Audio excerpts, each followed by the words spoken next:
வணக்கம். இது news first prime time sunrise. அனைவருக்கும் இனிய காலை வணக்கம். நீங்கள் இணைந்து கொள்வது பிரைம் டைம் சன்ரைஸ் பிரதான செய்தி அறிக்கையுடன். நியூஸ் ஃபர்ஸ்டின் பிரதான கலையகத்திலிருந்து உங்களை சந்திக்கும் நான் சண்முகநாதன் வினோதர்ஷன். விரிவான செய்திகளுக்கு செல்லும் முன்னர் முதலில் தலைப்புச் செய்திகள். பண்டாரவளை எத்தலப்பிட்டிய வனப்பகுதியில் நேற்றிரவு முதல் தீ. கேகாலை அரநாயக்க பகுதியில் மண் சரிவினால் வீடுகளை இழந்த மக்களுக்கான வீடுகளை நிர்மாணிக்கும் பணிகள் ஆரம்பிக்கப்பட்டுள்ளதாக அனர்த்த முகாமைத்துவ அமைச்சு தெரிவிப்பு. 2016 ஆண்டின் பொருளாதாரத்திற்கான நோபல் பரிசு அறிவிப்பு.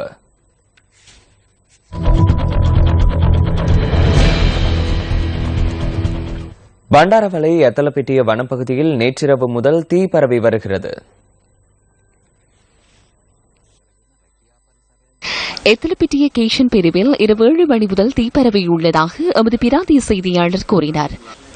வனப்பகுதியில் பரவிய தீ அருகில் உள்ள கேஷன் தோட்ட பிரிவுக்கும் பரவியுள்ளதால் தேயிலை செடிகளுக்கும் பாதிப்பு ஏற்பட்டுள்ளதாக எமது செய்தியாளர் குறிப்பிட்டார். தீயினால் சுமார் 10 ஏக்கர் வரையான வனப்பகுதி அழிவடைந்துள்ளதாக தெரிவிக்கப்பட்டுள்ளது. கேஷன் தோட்ட பிரிவில் நேற்று காலை சிறிய அளவில் தீ பரவியிருந்ததாக குறிப்பிட்ட போலீசார் அந்த இடத்துக்கு தீயணைப்பு சேவை வாகனங்களை அனுப்புவதில் சிரமமான நிலை காணப்படுவதாகவும் சுட்டிக்காட்டினர். எவ்வாறாயினும் பிரதேச மக்களுடன் இணைந்து தீயை கட்டுப்படுத்துவதற்கான முயற்சிகளில் போலீசார் ஈடுபட்டுள்ளனர்.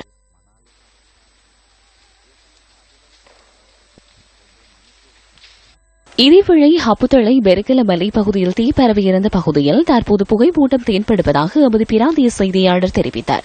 ஹப்புத்தளை போலீஸ் பிரிவுக்குட்பட்ட பதுளை கொழும்பு பிரதான வீதியின் பெருகல மலை பகுதியில் கடந்த 2 நாட்களாக பரவியிருந்த தீயினால் 50 ஏக்கருக்கும் அதிகமான வனப்பகுதி அழிவடைந்துள்ளது. எவ்வாறாயினும் ராணுவத்தினர், பொதுமக்கள் மற்றும் வன பாதுகாப்பு திணைக்களத்தினர் இணைந்து தீயை கட்டுப்படுத்தும் முயற்சிகளில் நேற்றிரவும் ஈடுபட்டிருந்ததாக எமது பிராந்திய செய்தியாளர் கூறினார். கேகாலை அரநாயக்க பகுதியில் மண் சரிவினால் வீடுகளை இழந்த மக்களுக்கான வீடுகளை நிர்மாணிக்கும் பணிகள் ஆரம்பிக்கப்பட்டுள்ளதாக அனர்த்த முகாமைத்துவ அமைச்சு தெரிவித்துள்ளது. இந்த நிர்மாண பணிகளுக்காக 2015 மில்லியன் ரூபாய் தேவைப்படுவதாக அனர்த்த முகாமைத்துவ அமைச்சின் செயலாளர் SS மியன்வல குறிப்பிட்டார். மண் சரிவினால் பாதிக்கப்பட்டு வீடுகளை இழந்த மக்கள் தொடர்ந்தும் முகாம்களில் தங்க வைக்கப்பட்டுள்ளதாகவும் அவர் கூறினார். இந்த மண் சரிவினால் பாதிக்கப்பட்ட 1685 பேருக்கு வீடுகளை நிர்மாணித்துக் கொடுப்பதற்கு அரசாங்கம் நடவடிக்கை மேற்கொண்டு வருவதாகவும் அவர் தெரிவித்தார். இதில் 150 வீடுகள் தனியார் நிறுவனத்தினால் நிர்மாணிக்கப்பட உள்ளதுடன் சீன அரசாங்கத்தினால் 100 வீடுகள் நிர்மாணிக்கப்பட உள்ளன. மிகுதியாக உள்ள வீடுகளை முப்படையினரின் உதவியுடன் நிர்மாணிக்க உள்ளதாக அனர்த்த முகாமைத்துவ அமைச்சின் செயலாளர் SS மியன்வல தெரிவித்தார். கொழும்பு துர்கோத்சவ் கலாசார மன்றத்தின் வருடாந்த துர்கா பூஜை மகாநவமி பூஜை நேற்று நடைபெற்றது. கொழும்பு துர்கோத்சவ் கலாசார மன்றம் 4வது வருடமாக ஏற்பாடு செய்துள்ள துர்கோத்சவ் பூஜை புதிய கதிரீசன் மண்டபத்தில் நடைபெற்று வருகின்றது. 4வது நாளான நேற்று மகா நவமி பூஜை நடைபெற்றது. கொழும்பு துர்கோத்சவ் கலாசார மன்றத்தின் ஸ்தாபகரும் MTP ஊடக வலையமைப்பின் குழும பணிப்பாளருமான ஆதித்யா ரே இந்த நிகழ்வில் கலந்து கொண்டிருந்தார். மேலும் நேற்றைய நிகழ்வில் கோலாட்ட நடனமும் நடைபெற்றது.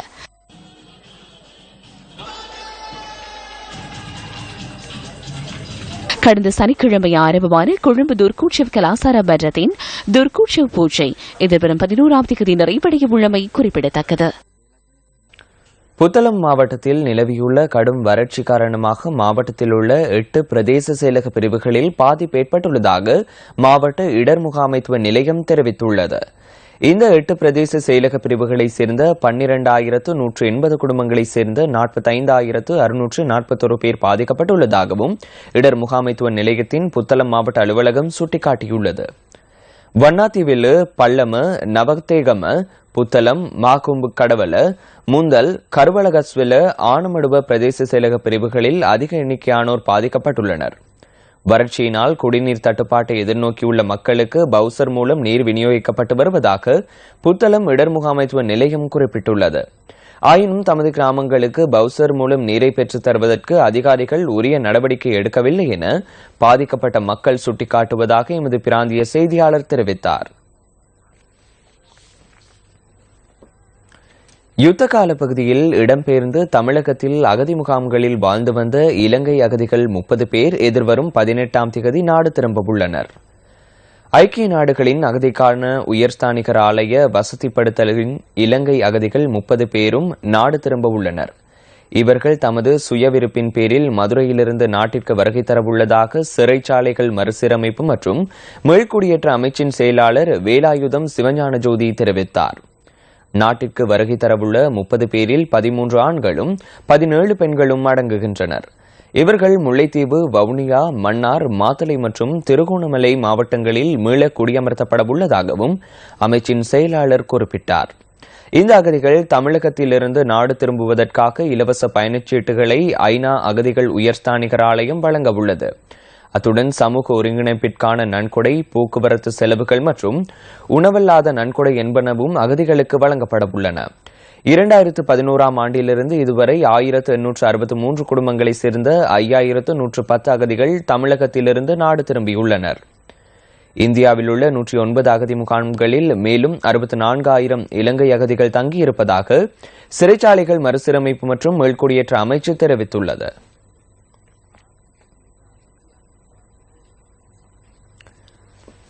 மக்கள் சக்தி 100 நாள் திட்டத்தின் இன்றைய தின நிகழ்வுகள் தொடர்பில் தகவல்களை வழங்குகின்றார் எமது அலுவலக செய்தியாளர் ராசலிங்கம் ரவிரகு. வணக்கம். நியூஸ் ஃபர்ஸ்ட் மக்கள் சக்தி 100 நாட்கள் செயற்திட்டத்தினூடாக ஆரம்பிக்கப்பட்ட திருகோணமலை, கந்தளாய், சூரியபுர 9ஆம் கட்டை பகுதிக்கான யானை மின்சார வேலியானது இன்றைய தினம் மக்களிடம் கையளிக்கப்பட இருக்கின்றது. இந்த நிகழ்வு இன்று காலை 10 மணியளவில் சூரியபுர விகாரைக்கு அருகில் இடம்பெற இருக்கின்றது. இந்த நிகழ்வுக்கு நிதி அனுசரணை வழங்கிய ரஞ்சித் அமரசிங்க உள்ளிட்ட நியூஸ் ஃபர்ஸ்ட் குழாத்தினர் மற்றும் பிரதேச மக்கள் ஆகியோர் கலந்து கொள்ள உள்ளமை குறிப்பிடத்தக்கது. இதேவேளை நியூஸ் ஃபர்ஸ்ட் மக்கள் சக்தி குழுவினரால் ஆரம்பிக்கப்பட்ட மற்றும் ஒரு செயற்திட்டமான தோப்பூர் பாலத்தடிச்சேனை பகுதிக்கான ஆரம்ப கட்ட சுகாதார வசதிகளை மேம்படுத்தும் முகமாக நிர்மாணிக்கப்பட்டுள்ள மலசல கூடங்களை கையளிக்கும் நிகழ்வும் இன்று மாலை 3 மணியளவில் இடம்பெற இருக்கின்றது. இந்த நிகழ்வுக்கு நிதி அனுசரணை வழங்கியவர்களும் கலந்து கொள்ள உள்ளமை குறிப்பிடத்தக்கது. எங்களுடைய இந்த செயற்திட்டங்கள் தொடர்பான தகவல்களை வழங்குவதற்கு நாங்கள் தயாராக இருக்கின்றோம். நியூஸ் ஃபர்ஸ்ட் செய்திகளுக்காக திருகோணமலையிலிருந்து ராசலிங்கம் ரவிரகு. இத்துடன் நியூஸ் ஃபர்ஸ்டின் காலை நேர பிரதான செய்தி அறிக்கை நிறைவடைகின்றது. மீண்டும் சந்திக்கலாம் 10:25 மணித்தியால செய்தியில். வணக்கம். Hotline 0114-896-896 www.newsfirst.lk. Feedback at newsfirst.lk.